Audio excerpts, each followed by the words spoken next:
Is a joiner planer combo the right choice for most woodworkers? Now, I have had this joiner planer combo machine going on 5 years now, and I want to help you understand the pros and cons to owning one of these joiner planer combo machines, and hopefully it'll give you the information that you need to determine if one is right for you. Now, most of you that have been following me for any amount of time know that I have had this machine in my shop since 2020. In addition to the A341, I also had the A326 for a while, which is the 10-inch version of this. This video is not about hammer so much specifically, it's about the overall function of a joiner planer combo machine. Now, I have done a multitude of different projects on this. I have run a huge variety of different thicknesses, different widths, different lengths, everything. So I've really had a good opportunity over the last 5 years to put this machine through its paces and find out what I like and what I don't like. So now let's immediately get into some of the different pros and cons of having one of these machines. And honestly, the biggest pro, they are ideal for people with small workshops. Now I want to talk about that briefly. Everybody's consideration of what a small workshop is different.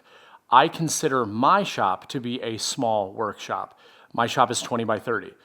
That is bigger than I would probably say the majority of woodworkers who are in a 2-car garage. Some people even in a 1-car garage. The reason why this is so beneficial is because of instead of having 2 separate machines that take up twice as much footprint, you have more capacity, I would argue, in a jointer planer combo, and it's all in one location and it doesn't have to be moved. Now, to go off of that point even further, I want to talk about capacity. With a joiner planer combo machine, you are typically going to get way more capacity for the money. And here's a really good example of that. So this is a 16-inch model. This particular brand being Hammer, which is part of the Felder line, they make an A326, a 31, and a 41. 41 is 410 millimeters, 16 inches, and then you have 12 inches, and then you have a 10-inch version. So what I really want to highlight here is you can get this machine that has 16 inches of jointer capacity for thousands of dollars less than, let's say, an equivalent in terms of quality, or a close equivalent in terms of quality, we'll say Powermatic. If you were to get a 12-inch jointer in a Powermatic, it would be significantly more expensive, and that's not including the ability to plane things. So in all reality, if you're looking to get a lot of capacity, even if you went with a 12-inch model, this is a way better option for hobbyist woodworkers because it is a lot more budget friendly. And I know I'm going to get some kickback on that when people are saying, oh yeah, more budget friendly, the machine costs $5,000, $6,000. I don't know what the 12-inch costs, but it's less than that, right? You can't get that capacity and that quality level at that price point. So which is another reason why a joiner planer combo machine just makes a lot more sense to not only people with limited space, but also are looking to spend a little bit less money on quality machines. And that leads me to my next point. Typically speaking, because joiner planer combos are a lot more common in Europe and in countries outside of the United States, I would argue that they're becoming increasingly popular in the United States. Probably a big part of that has to do with social media and videos like this, quite honestly. But one of the things I will say when it comes to quality is typically you're going to get a better quality machine when you're buying some of these European brands. Now again, this is just one of a decent amount of companies out there that are available to people in the United States. Not all joiner planer combo machines are created equal. I specifically went with the Hammer line because I knew the reputation of the company Felder.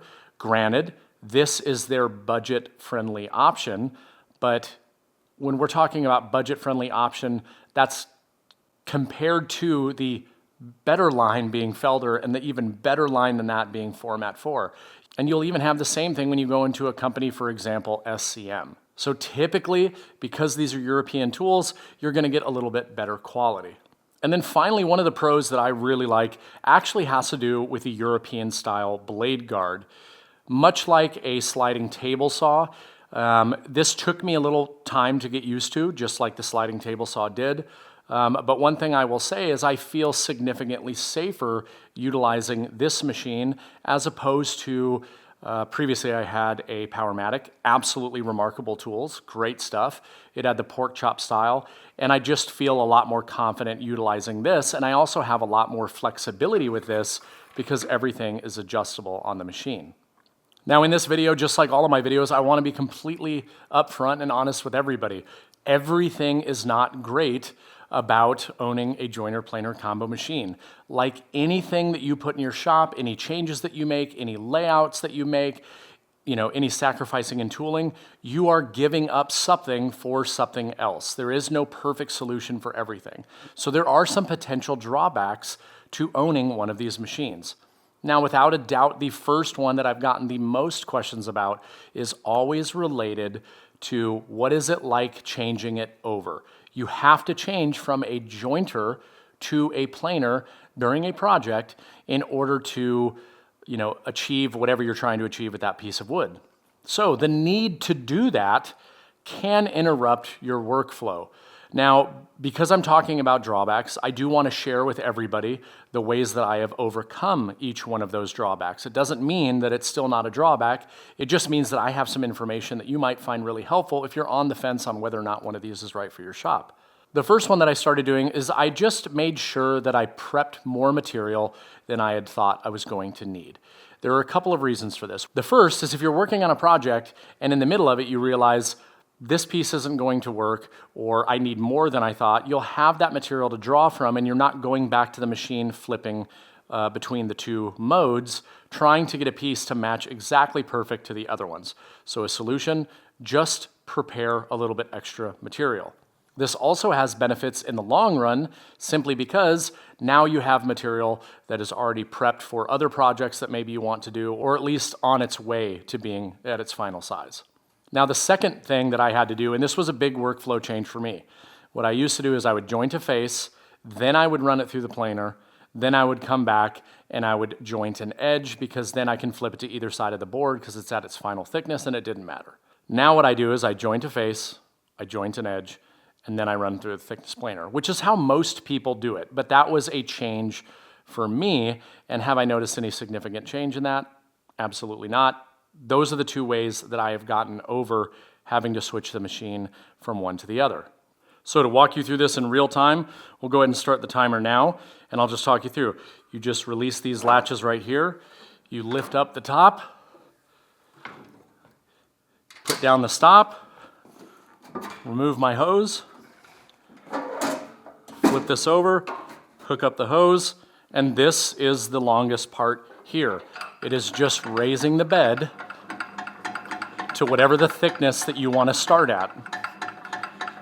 There are plenty of jigs and things I have seen for people where you can use a drill to do this. I'm not even going fast right now. And we'll go to an inch. That's where we'll stop it at. And currently I am at 2 inches, so I have 1 more inch to go. And there I am. I lock the bed down, and that's it. It's ready to use. So that was likely less than 1 minute to switch this machine over. So while I'm kind of highlighting this point a little bit more, I'll go ahead and put it back to the original configuration while I'm doing so. But if this machine takes less than a minute to change from one to the other, then I would hope that foregoes any thoughts or concerns that it's this really labor-intensive process. It just isn't. If you don't have a minute to spare, I mean, think about it. It's going to take you, 20 seconds to get your material from wherever it is over to the planer and then walk around the machine and do all these different things. Maybe it's in a different location in the shop.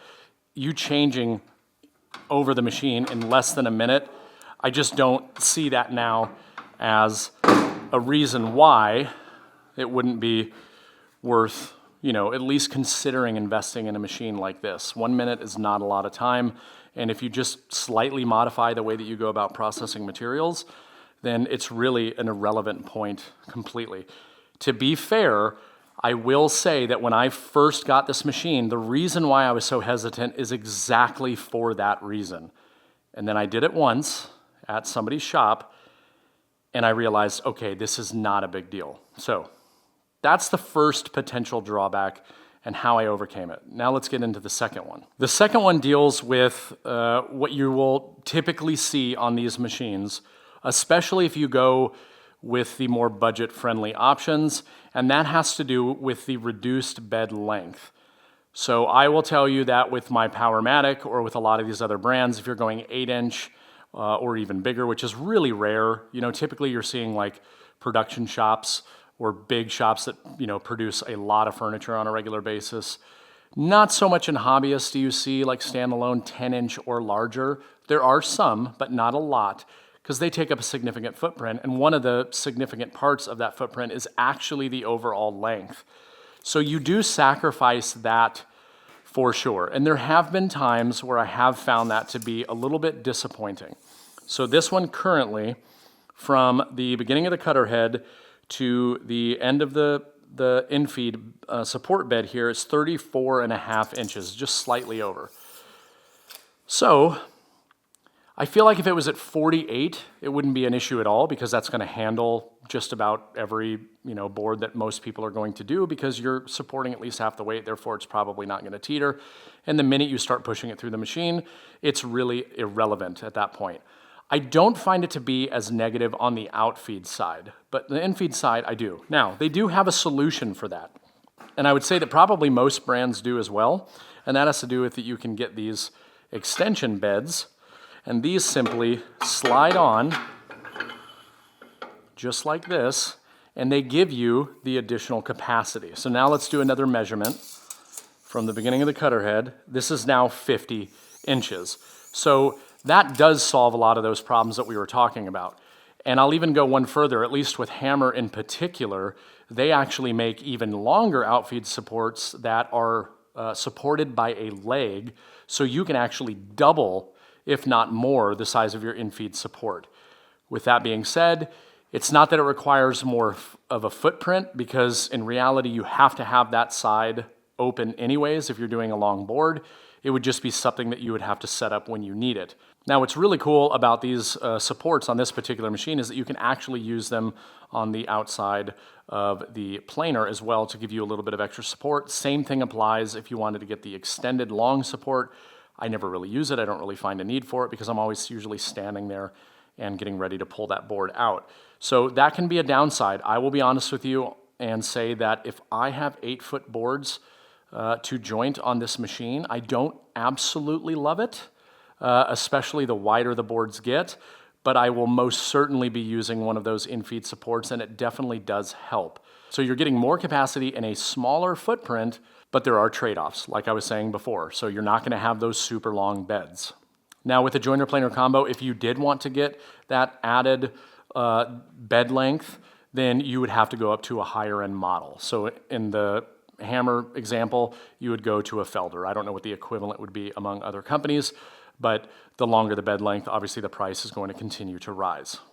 And then the final drawback that I would like to highlight is there's actually two, but they go together. And that is that there are less options available to choose from, and the ability to go look at them and try them in person is a lot more challenging. Now, the reason for that is because most of these brands are European brands. The other thing is that typically they do have a pretty big price tag, and they take up a decent amount of space, so you can't just go to like a Rockler or Woodcraft and find one of these larger machines there just sitting out on the floor.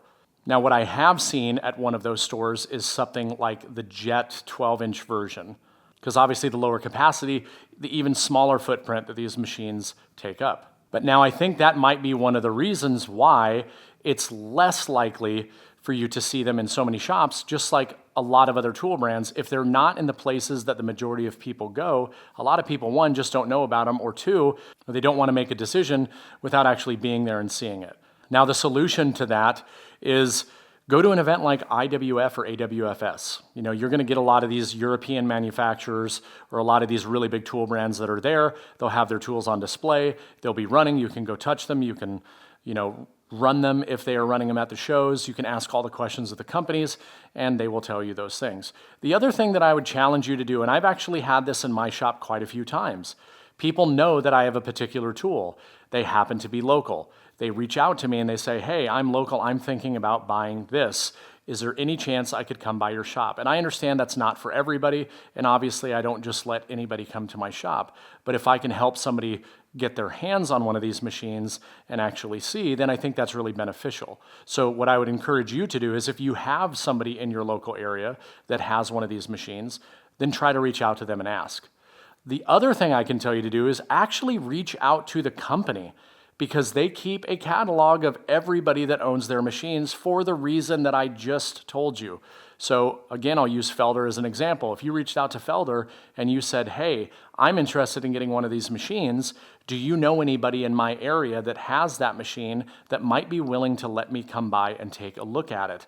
They will then ask those individuals, and if that individual says yes, then you can go and take a look at that machine. So just because these machines are not readily available in stores does not mean that you cannot go look at it at no cost to you. All you have to do is be creative and find ways to get connected with that particular machine. So those are all the big pros and cons to a joiner planer combo, in my opinion. Now let's get into what some of the factors that you should be considering would actually be if you're thinking about getting one of these machines for yourself. Now the first one is shop space. How much shop space do you have? If you are in a 1-car garage, a 2-car garage, or like me, even a 3-car garage, then I think this is a really, really good option. I am often asked, if I had the space, would I like to have 2 separate machines? If I had a shop that was just say 40 by 50 and I could sacrifice the space, would I like having 2 machines? Yes, because it's going to save me that 1 minute headache of switching the machines. But space is not an issue in that scenario, so of course, I would love to have 2 machines. Now, does that mean that I would get rid of this machine and replace both with a jointer and a planer? Not necessarily. Again, this is a 16-inch jointer, right? Even if you were to go with the 12-inch model, that is a 12-inch jointer, which leads me to the next thing that I'm often asked, and that is, well, you only have 16 inches of planing capacity. I have 20 right now. It's like, okay, you do, but if I can run it through on the jointer, I can do the same thing on the planer. I'm not one of those people that takes 15 boards and runs them through the planer all at the same time. It doesn't save you that much time. So if you're one of those people, then yeah, it has great jointer capacity, but maybe the planer capacity isn't all that great. 16 inches is still above the standard that you're going to get in just about any store, because those are going to be 12 and a half, 13. Then you work your way up to like some of the Powermatic models that are, nicer, the Grizzly, and they have 15-inch models, and then they have 20, right? But like 20 is not a real common planer size in hobbyist shops. And again, now we're increasing the cost that we're spending on one machine versus putting that money into 2 and getting more capacity on both. So to tie that back to floor space, the most crucial thing in any shop is floor space. It's not the stuff that goes on the walls, it's space on your actual floor. So if you can condense those 2 things in a small space, say 3-car garage or smaller, I think this is a absolute no-brainer because you'll have space to put other tools that you want. Now the next thing is production needs. Are you running a production shop? If you're running a production shop, then maybe a joiner planer combo doesn't make a lot of sense because you are going to be constantly using that machine, constantly changing it over. You have multiple people working in the shop. Somebody uses it and they need it for the planer, and then you have to go over there and put it back in the jointer. Maybe that's not the right scenario to have a joiner planer combo machine. Maybe you're doing 10-foot long boards all the time and you need something that has longer joiner beds, and you don't want to be switching and moving the leg and having to adapt to whatever the project is that you're doing. Then yeah, a production shop may not benefit a lot from a joiner planer combo like this. That doesn't mean there are not joiner planer combos out there on the market that would probably suit your needs, but it does not get rid of the fact that you have to switch the machine over between the 2, and that can become a headache when you're working with other people in a space. The next thing is your workflow preferences.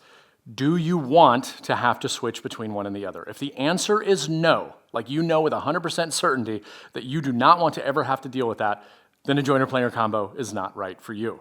So if you have the space, I would encourage you to get 2 separate machines. And finally, what are your project requirements? If you're somebody that just does massive conference tables and dining room tables, and you're joining 10-foot long boards or longer, yeah, this probably is not going to work. right? It might make sense to have something that has a lot more in-feed and out-feed support, and that you're going to be running stuff through it all day long, and you don't want to have to worry about switching between the two machines. Now, I've already showed you the demo of actually changing the machine over, because that's, again, one of the most common things that people always ask me about. But what I want to give you is some rough estimates of the spacing that you need in order to have this machine in your shop, right? Or a machine like this. My assumption is that the footprints of a lot of these machines that have similar capabilities are probably going to be pretty close to each other. So the first thing that I want to highlight is that on the back side of the joiner planer combo here, the way that the fence operates, this has this bar that actually extends behind the machine. So one of the requirements for the machine is that you do need to have it pulled away from the wall a little bit if you were trying to get full capacity on your jointer, meaning in this case 16 inches. So I have to have that away from the wall. So where I have it away from the wall now, to the back side of the machine, is roughly 12 inches away. Now this works to my advantage for a couple of reasons. One, I want to actually be off of the wall a little bit so nothing on the front side or the back side impedes it, because I still do use these areas for storage of other materials. But also you can see I have my dust collection drop that comes down right here. So I have to have it away from the wall a little bit anyways. The other thing is that when you raise this up, this has to be away from the wall. And for me, in this case, it has to be away from the wall and it has to be away from the dust collection. So if I was to give you a measurement from the wall to the edge of the machine, not to the edge of the guard, we've got roughly 36 inches away. And then if I was to give you a measurement of just the beds without the extensions on them, remember those extensions are removable, including that rail that the extension attaches to, we're at 73 inches, okay? So 73 by 36 is the actual physical footprint of the machine. Now the base is even smaller than that, right? But this is just like any other tool. I get this a lot with the sliding table saw. People are like, it just takes up too big of a footprint. When you put one of those things in your shop and you actually start thinking about it, you'll notice that it does not take up as big of a footprint as you think. It's just visually it does, because there's so much hanging off of it. It doesn't change the fact that if I have a table saw and I need in-feed clearance and out-feed clearance, I'm going to have at least 8 feet on both sides. You just don't necessarily see it because there's not a physical object there. So kind of the same thing applies to this. So 73 by 36, if you were to go out in your shop right now and go, okay, can I fit that in this location? Great. Now, if you go smaller, it's even less, right? You're probably talking 30 by 65 or something like that for the slightly smaller machines. Again, these in-feed supports are just temporary, right? If I don't want it on there, it's as simple as me undoing a lever and sliding it off and putting it off to the side. One thing that I really like about this particular model, the hammer line, is that those in-feed and out-feed supports are actually compatible with every other hammer device or other tool that I have. So I actually use those as out-feed for the table saw. And I really don't ever use them for the jointer anymore unless I'm doing really long boards. Now, I already did briefly discuss this style blade guard, but I just wanted to highlight a couple of other key things that I really like about it. Is it raises and lowers very easily, so I can put it at whatever level I want, which is nice because now I have that adjustability as well. If I didn't want it there, I can actually move it out of the way, which there's very few cases that I would actually need to do that. But then also, let's say I need to move the fence forward, I can do that, and I can readjust my guard as needed. One thing that I've gotten a lot of questions about is like, yeah, but what about this part that sticks out? Like, that's going to be in your way. I actually don't find it to be that way because I never really go on the other side. I'm always applying my pressure here as I push boards through, but it's just such a natural movement for me to be pushing through. I can maintain that contact as I go through, run my hand over, and I know it's protected, but yet the guard is never not there. As opposed to a pork chop style, as I push the board through, that moves out of the way. The cutter head it's exposed, but it's not because the wood is over the top of it. Well, what if something was to happen, that wood was to, explode because it hits something inside of it? This is just that added layer of protection, which is why I would argue that one of these is safer than let's say a standard pork chop style. And then if I wanted to joint a board on the edge, it's as simple as me just moving it and pushing this through and getting the edge of that board nice and flat. So this is a great feature, a lot of versatility, and you can actually modify these if you want. This is just aluminum. You could cut these to be whatever size you want depending on how big of a board you are using. And with that being said, because this has the adjustability that it does, let's say that I wasn't doing a 15-inch wide board, well, I wouldn't necessarily need the fence all the way back here. I would simply move this all the way forward to wherever I need it, and then that way I'm a lot closer to the fence. So I like the adjustability, I like the freedom that you have with this particular machine. So as you can see, I've identified different pros and cons that I feel are important, but at the end of the day, you have to make the determination based off of the information that you have, what kind of shop space you have, what your production needs are. Everything isn't always perfect, as it sometimes seems on social media or on YouTube. You know, you'll often hear all of the great things about stuff, but you'll rarely hear the bad things. And more importantly, you'll rarely hear the bad things and then how people overcome those particular cons, we'll just say. I would encourage all of you to base your decision solely off of your circumstance. If you have other questions that I did not answer, I will leave links to previous videos that I've done where I did specifically just do Q&As on all of the different common questions that I've gotten about having a jointer planer. However, now that I've had it for so long, I would be happy to give any advice. So if you have any questions, leave it down in the comment section.